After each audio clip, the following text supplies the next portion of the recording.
Welcome to Accessible Art History, the podcast, the best place for art history lovers or anyone that is curious. My name is Annalisa, and I'm here to share an incredible work with you. Just a quick reminder before we get started. All sources and images will be posted on the Accessible Art History blog. You can find the link in the episode description as well as on our Instagram at accessible.art.history. Now that we have that out of the way, let's get started. Can you believe that we are already at the end of Season 2? We are wrapping up our study of the ancient world with the stunning equestrian statue of Marcus Aurelius.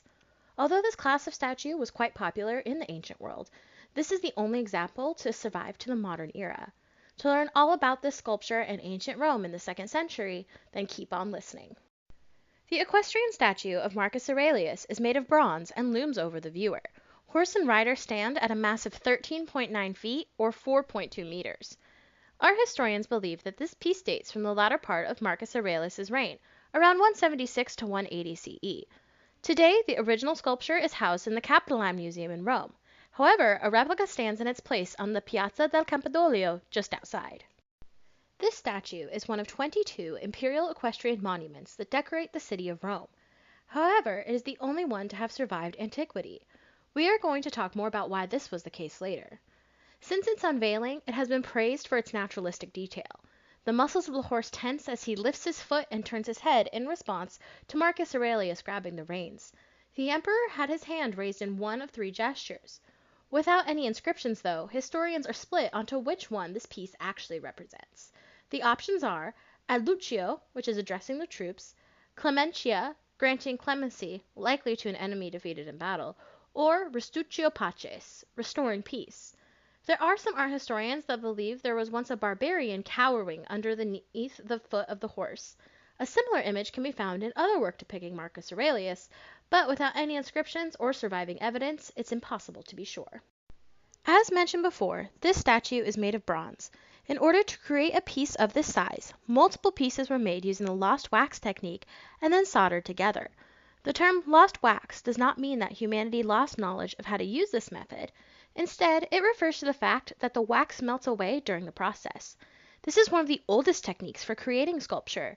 In fact, the earliest example ever found dates from 6,000 years ago in the Indus Valley. This process was used all the way up until the Industrial Revolution in the 19th century. To start, a wax model was created first. It was molded into the exact shape with whatever details needed to be seen on the final product. Then, this wax model was encased in either plaster or clay. This was carefully applied so that the details of the wax would transfer to the plaster or clay. Next, a small hole was drilled into the casing and then the whole thing was heated. The wax model would melt and drain away. Then the hole was patched and the now empty casing would be filled with liquid bronze. Once the metal cooled and set, the casing would be chiseled away. And voila! A new bronze sculpture would be revealed. In ancient times, bronze was extremely valuable. And, as you can see from our discussion above, quite time-consuming to work with.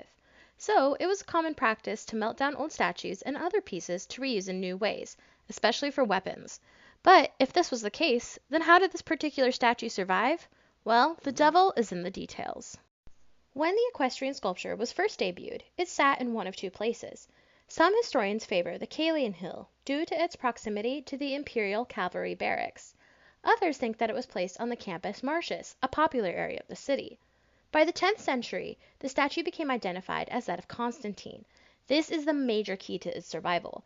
The papacy, which ruled over Rome at this time, would never dare melt down a statue of the first Christian emperor. This is definitely a case of historical irony.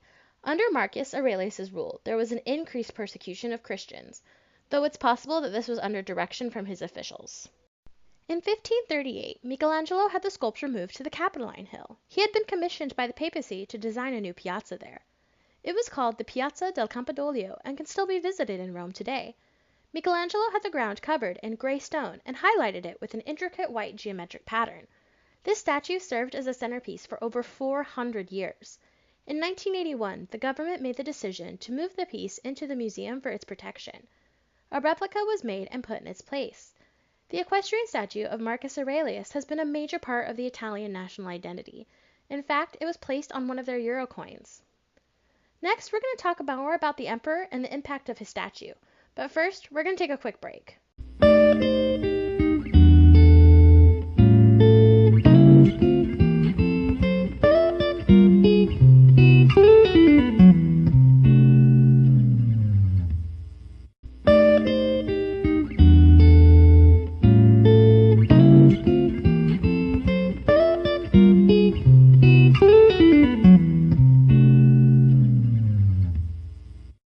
Alright, now that we're back, let's take a deep dive into the emperor himself.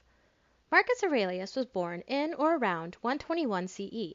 His family had long been members of the upper ruling class, so it was no surprise that he was adopted as his uncle Antoninus Pius's heir. It's important to note that his brother Lucius Verus was also an heir, and the two did rule together for a bit. But Lucius Verus died fairly young, so Marcus Aurelius is often considered to be the main emperor for this portion of imperial history.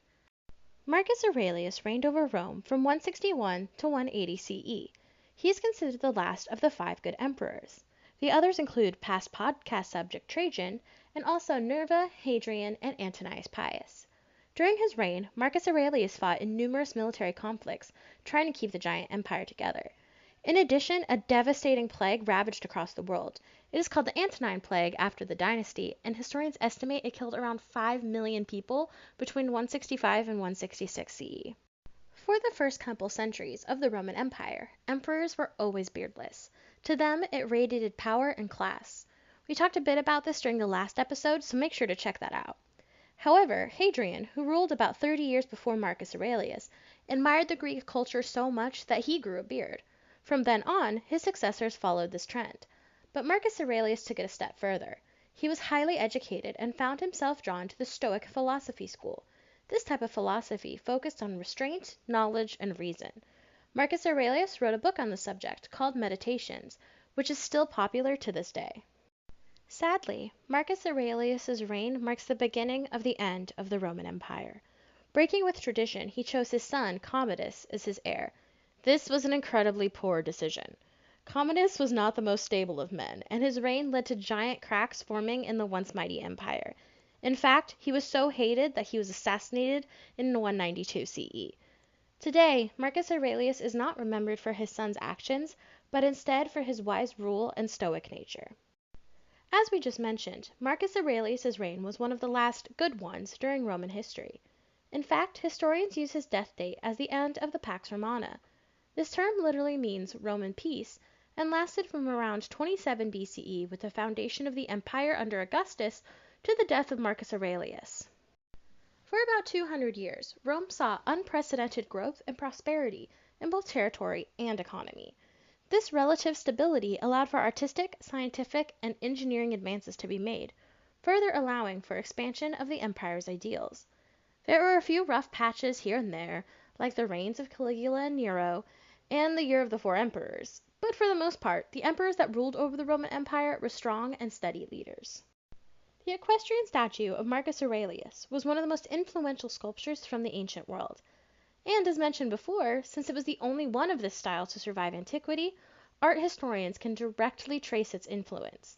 This can most easily be seen in the Renaissance because it inspired the great masters like Donatello with his statue of Gattamelata and in numerous drawings by Leonardo da Vinci.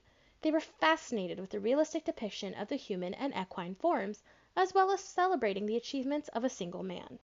This statue of Marcus Aurelius is a fascinating piece of history that we're lucky to have today.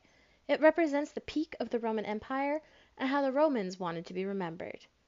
Keep an eye out for the start of Season 3 next week. We are traveling to the medieval era and you don't want to miss out.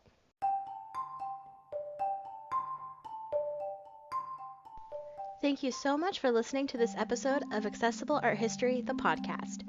Make sure you follow us on Instagram at accessible.art.history for updates and keep an eye out for our next episode.